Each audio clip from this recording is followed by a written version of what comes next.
Hello, ladies and gentlemen. I'm Chris Taylor, and I am the advocate of the devil. Over the last few months, I've done a lot of episodes defending various aspects of gaming, whether it be the oldest of the old games or even the remaking of classics from yesterdecade. Gaming has always been a major part of my life, all the way back to when I was but a child, struggling to get through those first couple of worlds in Super Mario 3. I love the music, the story, the characters, and the challenge! Discovering a new location that doesn't really exist. Thwarting an evil empire that kidnaps the Mushroom Kingdom's princess every other year. And that difficulty. Even in games that I've played more times than I can count, there are times where I just can't accomplish the tasks set out before me. Sometimes, I think to myself that I should just cave and lower that difficulty a tad, just to make things a bit easier. But here's the thing. Lowering the settings are actually impossible for me since I usually play my games on easy.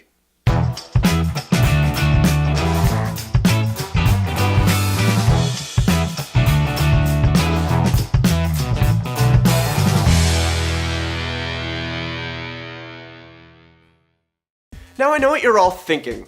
Chris, at the very least you must be playing on normal. After all, that's the default setting. That's the true experience. That's what the developers balance their games on in the first place. In a lot of ways, you guys aren't wrong. But then again, if I just agreed with that, I wouldn't really be doing my job of defending the undefendable, now would I? Besides, how many of us can really say we haven't done this ourselves? Let's take a look at RPGs first, since they're mostly story-driven and don't have a difficulty slider. We've all started out going through the 10 hours of opening dialogue, the first couple of bosses that were really just tutorial levels for the overly complicated battle system. After a while, the game will open up properly and we're left to our own devices to reach each point in the story, developing our characters' various powers and equipments. Eventually, we hit a roadblock. A boss comes up that we can't overcome. I don't like the sound of them apples. Well, what are we gonna do? In this instance, there are two forms of easy mode. Number one, we can go online and look it up in a guide. Maybe there was a piece of equipment we missed and there's an obscure weakness that only comes into play one time and we haven't thought of it yet. Strategy guides to a lot of hardcore gamers are just another form of cheating. Where's the fun in not figuring things out for yourself? You're spoiling the experience for yourself. Spoilers. I'll deal with that line of logic another day, but in this case, I'm gonna remind you of option 2, power leveling and grinding. Live to win till you die. See, most JRPGs in this sense thrive on lining up dungeon after dungeon designed to let you spend an hour or 6 doing nothing but fight in an effort to power up your characters or level up. The benefit of this is that if you get stuck at a boss, spending an extra half hour or so and getting your characters leveled up a couple of times is enough to overkill the damn thing. And it's not exclusive to just random end of dungeon bosses either. Kefka at the end of Final Fantasy VI? Teach all of your characters the Ultima spell and just spam the crap out of it on him until he fades away into non-existence. Sephiroth in Final Fantasy VII? Well, if you've gotten to the point of getting Knights of the Round, 2 or 3 castings of that at a high enough level is more than adequate to annihilate him. Sure, every final boss of every RPG is going to have a specific strategy that is both time-consuming and has a healthy dose of luck put on. But the simplest solution is usually the best one. Elementary, my dear Watson. And in this case, it's usually the easiest one too. But Chris, where's the challenge in one-shotting the final boss? Don't you want to challenge yourself?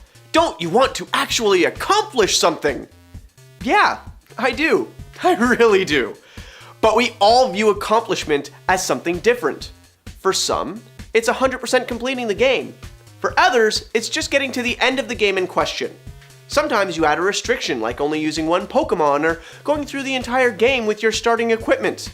And yes, some people just turn the difficulty all the way up and test their gaming prowess.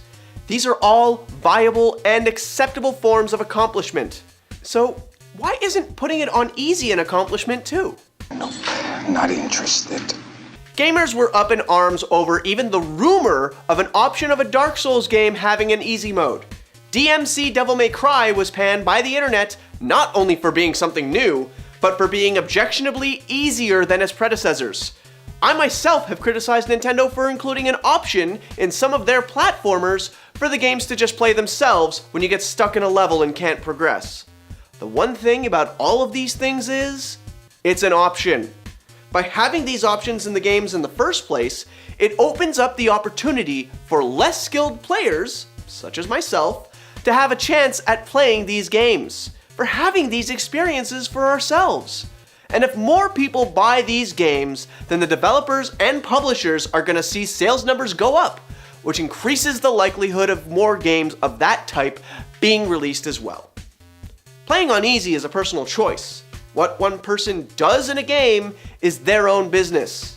Unless you're me and you announce it in the world via a rant-style YouTube series. And what one does for themselves shouldn't personally affect another in any way.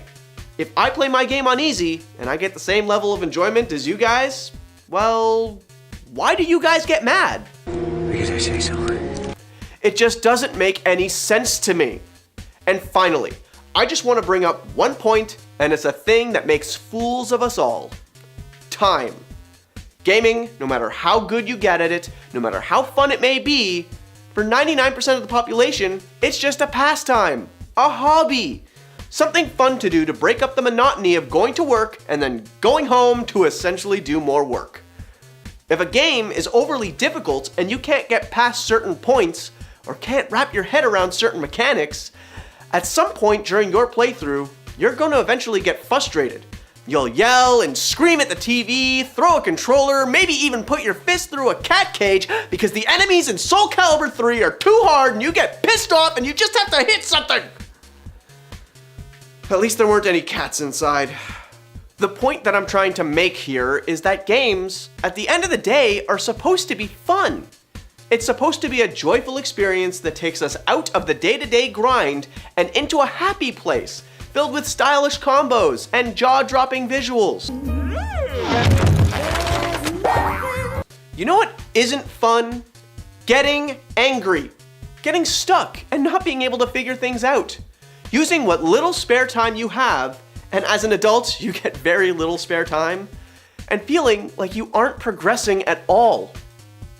Every single person who plays games plays them for different reasons. Some for the story, some for the atmosphere, and yes, some for the difficulty. Because of that, some people only play a select genre of game because it's what they're good at, what they feel accomplished in, and eventually, what becomes easy for them. Me? The only type of games I rarely play are sports sims and shooters. And even in those, I make exceptions, like the Mario sports titles, or games like BioShock, which has an amazing story and atmosphere. Not all of us play for the challenge. Some of us just play to have fun. And that's okay. Despite overwhelming evidence to the contrary, I do hope I managed to shed some light into the benefits of playing games on easy mode. Whether it be in making a seemingly insurmountable boss just a little bit more possible to overcome, or even just the idea that we all view accomplishment in a different light. Games give us a multitude of options to experience our hobby of choice, and one of those options has a capital E. As I've stated before, time makes fools of us all, and with what little time we have to spend with these digital playthings of ours, we don't want to feel like we're wasting it. Easy mode increases the odds for those with less skill than some to still have the same feeling of progression, while, if you really think about it, only having to affect those who choose the easy road in the first place. As always, don't forget to hit that subscribe button for a new piece of my mind every Wednesday, and another retro game being played by me and my friends every Sunday at noon. And let your verdict be heard in the comments below, whether it be positive or negative. Feel free to let your views clash with my own, so that I may proceed to prove you wrong. Kaboom! You've been lawyered. But for now, in the case of playing games on easy mode, the defense rests. So can I? Can I finally start trying to get through this one? Can I? Can I? Can I? So help me, if you choose that, I will fire you for real. You know what, D-Man? You are just no fun.